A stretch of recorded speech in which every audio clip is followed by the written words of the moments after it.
Hi, this is Dimitri Bronovsky, the Curious Tanguero. My goal is to bring more people to tango and more tango to people. I hope you'll find this episode useful and that you'll share it with your friends. Today, we are going to discuss how advanced followers dance. This is very important both for followers, because this way you can know what you can create in your dance and what you can improve, what you can change, what you can adapt, and for leaders, because many times leaders don't know how to take advantage of the possibilities that the follower creates, because they don't realize that they're creating those possibilities, so they just miss the chance, right? So, too many times I have heard leaders complaining about the followers. Things like, she moves too fast, she loses her balance, she doesn't listen, and the list goes on. All those things happen when dancing with inexperienced followers. But I ask myself a different question. If I got the opportunity to dance with incredible followers, would I be ready to take advantage of this gift? Would I be able to understand what great followers do differently and take advantage of it? I went on a journey to understand what advanced followers do differently. In one of the classes, I learned about a few characteristics of great followers. So let's start with a misconception. One of the most common misconceptions in the world of tango is that the leader defines the length of the follower's step. Although this is close to the truth, technically it is wrong. We have ways to control the exact size of a step, but if we want to create a comfortable dance, we don't need to use those ways all the time. We can create a more comfortable dance in a different way. And this brings me to the first characteristic of great followers. Great followers, advanced followers, know what size of front step, side step, and back step is comfortable for them. All right? They know what feels comfortable, and they communicate it to advanced leaders in the beginning of the song. What does that mean to you? When you start to dance, if you're a leader, take a side step. Don't put any extra effort, just a comfortable side step, and pay attention to where the follower steps. Then take a front step and a back step and observe. This is her neutral, effortless step. Your job as a leader is not to lead her a step of that size. If you go to the side and communicate the info that you're going to the side, she will step using her comfortable side step. Okay? She will choose her size. Your job as a leader is to put additional effort only when you want to make an adjustment to the comfortable size. So if your side step, let's say 60 centimeters, your job would be to put effort only when you want to make it 65 or 55. In other words, it's a 5 centimeters effort, not a 65 centimeters effort. You just need to put effort for the adjustment from her comfortable size. All right? If you understand this part, your dance will become mainly effortless. Now, don't misunderstand me. There are ways to control the step, and there are ways to dance with a follower controlling exactly the side of the step for the whole duration, even if you want to lead her comfortable size of step. All right? But if you want to create more, to make it more effortless to dance, you can use this principle. Number 2, orbita. Most people in tango, unfortunately, never hear this word, this term, orbita. Advanced followers know their orbita and they present it to you. Advanced leaders take note of this at the beginning of the first dance. I will explain what is the orbita, don't worry. It is your job as a leader to understand a follower's orbita and incorporate it in your leading. And if you're asking what the heck is the orbita, orbita is how much your axis needs to move around your base before stepping at any direction. So every follower has an orbita. Advanced followers know how much they will allow their axis to move till they decide to take a step forward, backward, or to the side. You can find your own orbita if you want. So imagine your axis, that line starting, at your feet or between your feet if you have your weight equally distributed left and right, and continues all the way up and passes through the head. Now, while keeping your posture as it is, start moving the center of weight a little bit forward, right? Towards the toes. Now, in the beginning, your toes will start to activate to hold you in balance. Okay? But there is a point past which you will have to start moving. Your toes cannot hold you anymore. Same thing if you take your weight and move it all the way to the back or to the side. There is a point where if you put your center of weight outside of this part of your base, you need to start moving or you will fall unless somebody holds you, right? So when you do that, playing around with the limit of where your axis can move on your base without having to move to take a step, you can define your orbita. You can understand where your orbita is. All this area where you can just simply move your weight around without taking a step, without moving. You're just moving your weight along your base. This is your orbita. When you move outside of that, you need to start walking, you need to start moving. Then you're outside of your orbita. Okay? So this gives you an idea of your orbita. Obviously, you don't need to wait till you are at the edge of your balance to move. You need to find how much you feel comfortable inclining, moving your axis before moving. If you go through that process, you will get a better understanding of your own orbita if you're a follower and of your follower's orbita. So as a leader, when I go to a milonga and I embrace a follower, I will move her weight on the base and I will find out how much I can move her weight on that page without her taking a step. All right? Then I know the size of your orbita, so I can play inside that place if I just want to change weight or if I just want to create a more circular dance, a dance with more curves and not so many corners. Right? We will get deeper in that in another podcast episode, but understanding the orbita of your partner is a great way to create more circularity in your dance. All right, so let's move forward. Number 3, the third thing that advanced followers do. So we discussed the first one. They know their comfortable size and they present it to the partner. Second, they understand their own orbita. And here I have to tell you, usually less advanced followers, they have a very small orbita. So the moment the weight moves a little bit on the base, they start walking.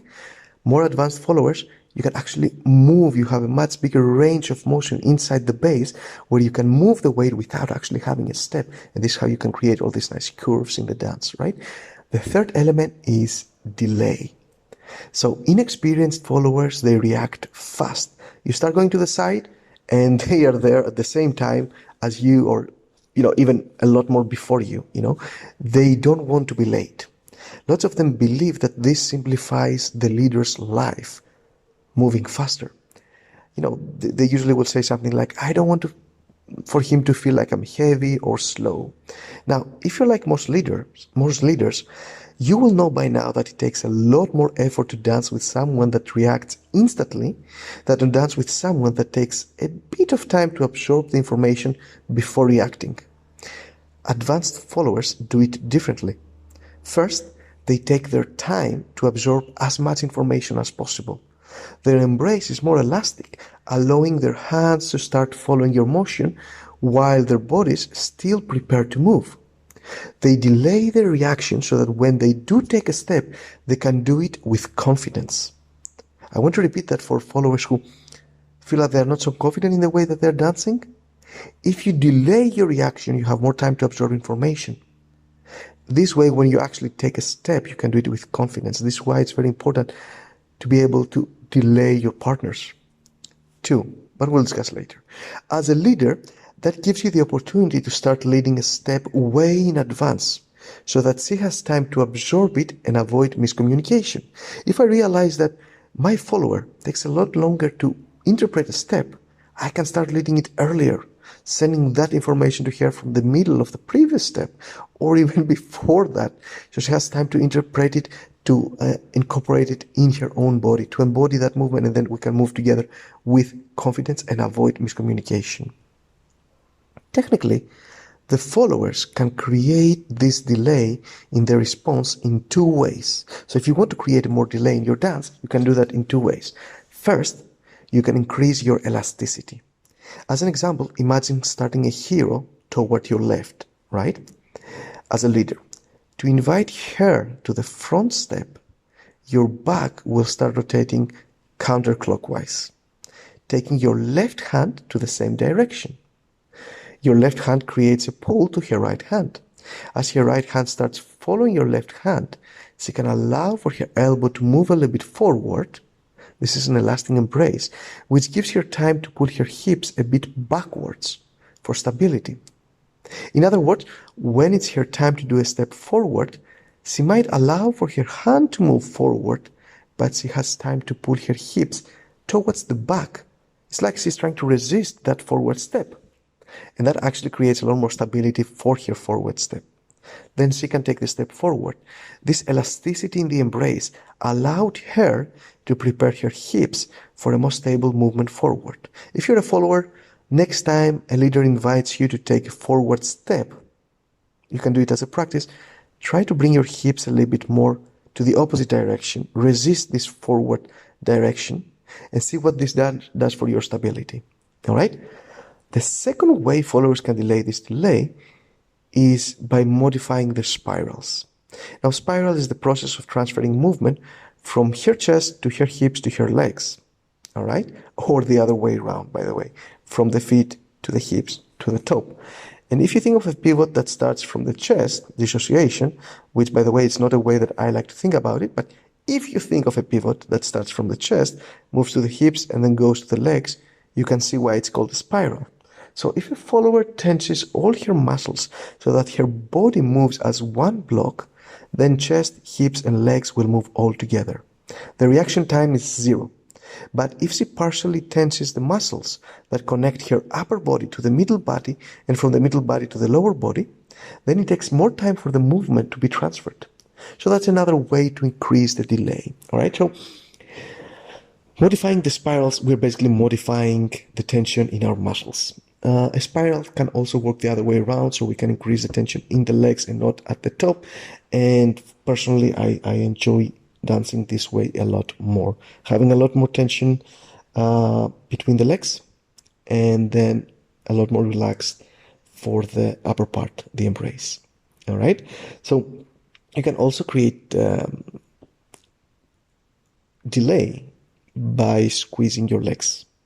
All right, by imagining you have a ball between the legs and you just squeeze that ball, and that creates more tension again in your legs. So for me, I consider that as a modification of the spiral, but you can also think of it as increasing the tension between the legs. All right, so this can also create delays. Number 4, speed control. So advanced followers will often dictate the speed of your dance. This is related to the previous part too. They will slow you down, they'll speed you up. There are 2 main ways they do that, and you need to be attentive to them. Once you start listening and they realize that you do, as a leader, you will become a great leader. You will be one of those leaders that cannot look, at head height in the milonga anymore, because all the miradas will be on them. When is it easier for a follower to control your speed? If you're a follower, answer this question in your head.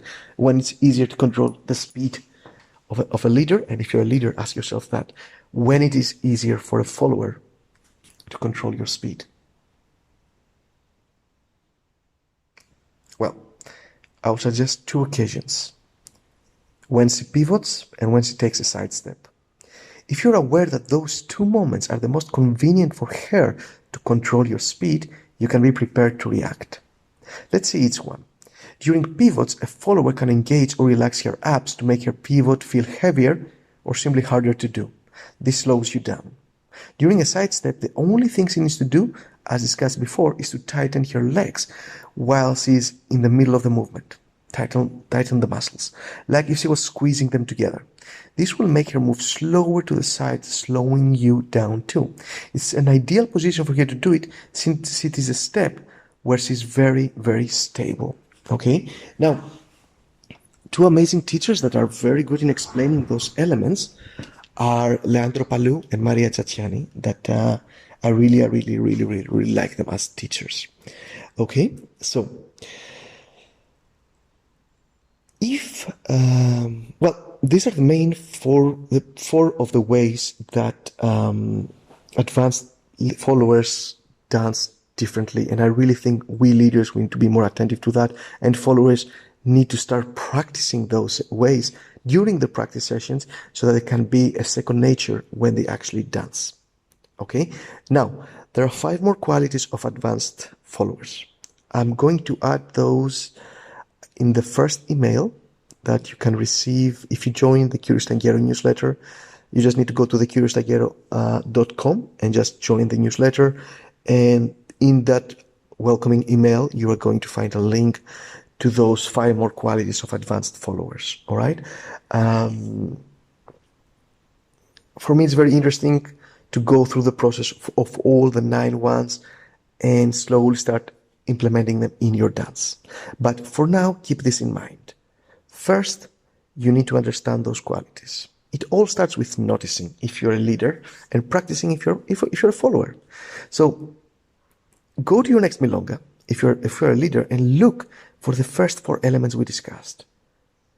Dance with a follower and see, does she present her comfortable side step, right? Her comfortable forward step, her comfortable back step. The moment you do the first 2-3 steps, you already know what's comfortable for her. So you know that if you need to increase your energy to go further away, or if you need to lead a smaller step. And if you're a follower, present this comfortable side step or back step or forward step. Show them your size, the comfortable size. Second thing, orbita. Find how much your axis can move. And also, when you're dancing with certain leaders, try to understand how much they expect from you to move, how fast they expect from you to move. Because a lot of leaders, they actually try to take you to the limit of the orbita on the one side so that they can create a step on the other side. And if you don't realize that this is a movement inside the expected orbita, you will tend to step to the opposite direction, to the wrong direction. Third, delay. And fourth, speed control. All right? Then include this information in your decision-making process as we discussed above during the dance. If you enjoy what you learn, please don't keep it to yourself. The best thing you can do is to share it with your friends. That's what social media and messaging apps are for. You are going to be helping them and you're going to be helping me, and I will be really grateful for that. This allows me to continue creating content for you. The second best thing you can do is to visit thecurioustanguero.com/Argentine tango. There you'll find a list of free and paid resources to help you improve and enjoy your tango. I'm updating that website very often with new stuff, so make sure to revisit it every once in a while. thecurioustanguero.com/Argentine tango. Thank you for listening. Enjoy your tango.